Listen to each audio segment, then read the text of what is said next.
लाहौर घाटी गरुड़ विकासखंड का सुदूरवर्ती क्षेत्र है। गरुड़ मुख्यालय से 25 किलोमीटर की दूरी पर स्थित लाहौर घाटी 20,000 की आबादी से आच्छादित है। आज विकास के हर पैमाने पर पिछड़ते क्षेत्र के लोग राज्य सरकार की नीतियों के खिलाफ अनिश्चितकालीन धरने पर बैठे हैं। प्रतिदिन गांव के लोग धरने में शामिल होकर अपना विरोध दर्ज कर रहे हैं। लोगों का कहना है कि धान रोपाई के सीजन में वे अपनी खेती बाड़ी की परवाह किए बिना शांतिपूर्ण तरीके से प्रदर्शन को तैयार हैं। जब तक उनकी मांगे नहीं मानी जाती, किसी भी सूरत में धरना बंद नहीं होगा। बागेश्वर गरुड़ से विपिन जोशी की ये रिपोर्ट। नमस्कार, मैं हूं विपिन और आप देख रहे हैं स्वर स्वतंत्र सीधी सच्ची खबरें। तो आज मैं पहुंचा हूं लाहौर घाटी में। यहाँ पर ग्रामीण इकट्ठा हुए हैं, पूरे क्षेत्र के ग्रामीण अलग अलग गांव से आए हैं। अपनी मांगों को लेकर, मूलभूत सुविधाओं को लेकर इनकी मांगे हैं। इनका संघर्ष चल रहा है, अनिश्चितकालीन धरने पर लोग बैठे हुए हैं। तो जानते हैं ग्राम प्रधान चंपा जी से कि क्या इनकी मांगे हैं और कब से ये बैठे हैं। तो कुछ बताना चाहेंगे इस पूरे अपने प्रदर्शन के बारे में? जी नमस्कार, मैं ग्राम प्रधान सुराग। आज हमारा धरना का तीसरा दिन चल रहा है। यहाँ पे हमारी मांगे एक मेन है कि सुराग भगदानू मोटर मार्ग को लेकर, और एक राजकीय उच्चतर माध्यमिक विद्यालय का उच्चीकरण हो गया, सड़क मुआवजा हो गया सुराग सिमगड़ी, और एक हो गया ट्रैक मार्ग पांडुस्थल। इसमें 4-5 मांगे हैं, हमारी 5 मांगे हैं, और जिसको मतलब आज तक इसमें कोई कार्रवाई नहीं हुई है। इस क्षेत्र को अनदेखा किया जा रहा है, और कोई भी काम यहाँ पे अभी तक फाइलों में तो सब काम हो जा रहा है, बोल रहे हैं कि ये हो रहा है वो हो रहा है, हम इसको क्या कहते हैं मंजूरी दे रहे हैं, यहाँ कर रहे हैं, लेकिन प्रत्यक्ष रूप से काम कुछ भी नहीं हो रहा है यहाँ पे। और हम जब तक हमारी मांगे पूरी नहीं होती हैं, जब तक हमारा ये धरना प्रदर्शन तब तक हमारा चलता रहेगा, और हम यहाँ से उठेंगे नहीं। आज तक मतलब इस घाटी को इतना अनदेखा किया गया है कि ना यहाँ पे सड़क सुविधा, ना यहाँ पे स्वास्थ्य सुविधा, ना यहाँ पे शिक्षा सुविधा, पूरा मतलब ऐसे लड़खड़ा गया है कि इस घाटी को अनदेखा किया जा रहा है। तो प्रशासनिक तौर पर प्रशासन की तरफ से कोई यहाँ पर आया देखने के लिए, आपकी बातों को सुनने के लिए? जी, यहाँ पे अभी तो कोई नहीं आया है, प्रशासनिक अधिकारी ना कोई यहाँ पे कोई नहीं आया है। एक मीडिया वाले आप पहुंचे हैं यहाँ पे, और एक एलआईयू वाले पहुंचे हैं, बाकी कोई नहीं पहुंचा अभी तक। तो कितने दिन से बैठे हैं आप?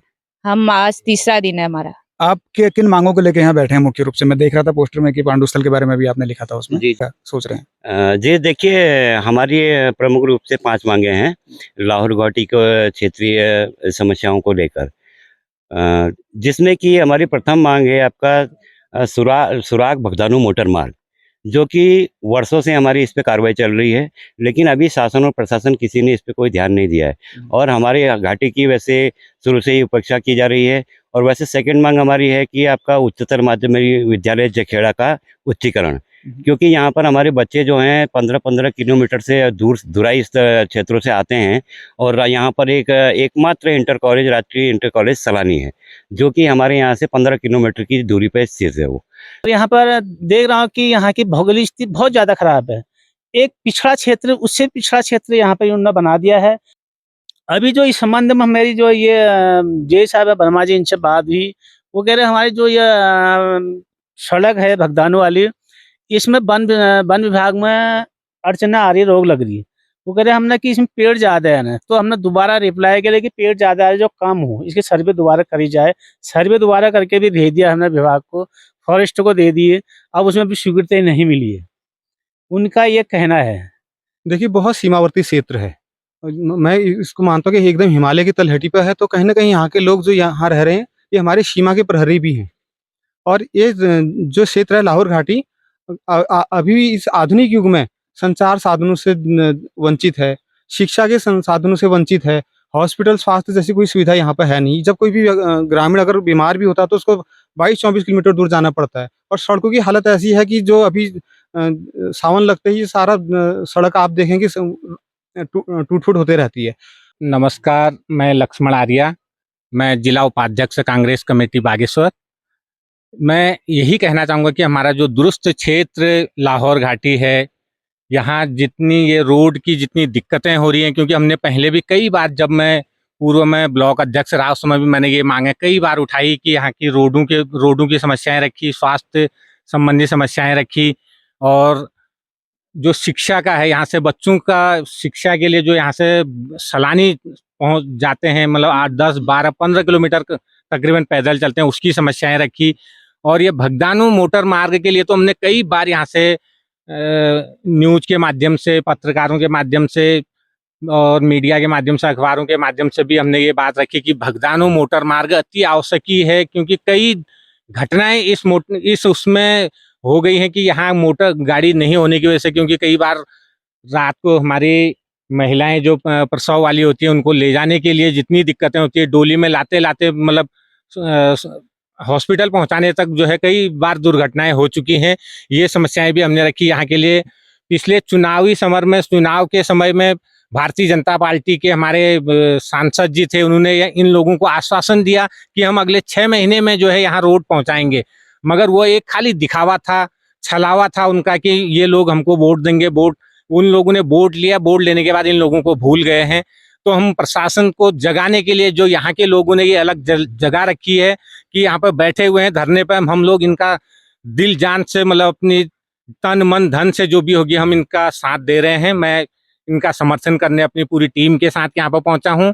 जी धन्यवाद। सबसे पहले तो आपके चैनल, सबसे बड़ी बात तो ये है कि ये हमारे जिला मुख्यालय से लगभग 30 किलोमीटर की दूरी पे है। दूसरी बात ये है कि हमारा सीमावर्ती क्षेत्र है, जहाँ से कि गढ़वाल भी हमारा बहुत नज़दीक है। अगर सरकार चाहे तो इन दोनों घाटियों को जोड़ सकती है, लेकिन ये दुर्भाग्य है कि यहाँ से 3 बार भाजपा के विधायक विजयी हुए हैं, 2, और दूसरी बार यहाँ से सांसद जी बीजेपी के ही चुने गए हैं। लेकिन उसके बावजूद भी हमारे इस क्षेत्र की ऐसी दुर्दशा हुई है जो कि डबल इंजन की सरकार में नहीं होनी चाहिए थी। यहाँ दूरसंचार की सुविधाएं नहीं है, स्वास्थ्य नहीं है, स्कूलों का स्तर बहुत गिरा हुआ है, बहुत दूर दूर बच्चों को जाना पड़ता है किलोमीटरों के हिसाब से। लाहौर घाटी में जारी है आज तीसरे दिन भी धरना और प्रदर्शन। एक दिन पहले भी मैं यहाँ पर आ चुका हूँ, लोगों से बात की है और लोगों ने अपनी व्यथा कथा सुनाई है। मूलभूत सुविधाओं के लिए लाहौर घाटी के लोग जुटे हैं। ये रोज आते हैं, 20-25 की संख्या में बारी बारी से आते हैं, बैठते हैं, विचार विमर्श करते हैं, अपनी बात को शासन प्रशासन और सरकार तक ले जाने की जुगत लगाते रहते हैं। यह अहिंसक धरना प्रदर्शन है, अनिश्चितकालीन धरना प्रदर्शन है। ये तब तक जारी रहेगा जब तक इनकी डिमांड को, जब तक इनकी मांगों को सुना नहीं जाता है। खेती किसानी का दौर भी चल रहा है, आजकल धान रोपाई का सीजन भी है, तो लोग एक साथ इकट्ठा नहीं होते हैं, वो ग्रुप में आते हैं, बारी बारी से आते हैं और अपना अपना प्रतिभाग करके चले जाते हैं। ये लोकतंत्र की सुंदरता है, ये लोकतांत्रिक देश की खूबसूरती है। हमारे संविधान ने हमें ये हक दिया, ये अधिकार दिया है कि हम अपनी मांगों को लेके, मूलभूत मांगों को लेके बैठ सकें, अपने गांव क्षेत्र में खटखटा सकें प्रशासन, सरकार का दरवाजा कि हमारी मांगे पूरी करो। ये बिल्कुल जायज़ मांग है। अगर आप देखेंगे इस पूरी घाटी में न तो ढंग के विद्यालय हैं, एकमात्र इंटर कॉलेज है, न यहाँ ढंग के हॉस्पिटल हैं, एक CSC सेंटर है, उसकी हालत भी खस्ता है। सड़कों की स्थितियां आप देख सकते हैं। लोग लगातार पिछले 4-5 साल से किसी न किसी मंच पर आकर अपनी बात कहते हैं। तो लोगों की ये मांग पूरी होनी चाहिए, उनको मूलभूत सुविधा मुहैया होनी चाहिए। कब उनकी मांगे पूरी होंगी, कब तक वो धरना प्रदर्शन करने के लिए विवश होंगे। लाहौर घाटी से स्वर स्वतंत्र के लिए मैं विपिन जोशी।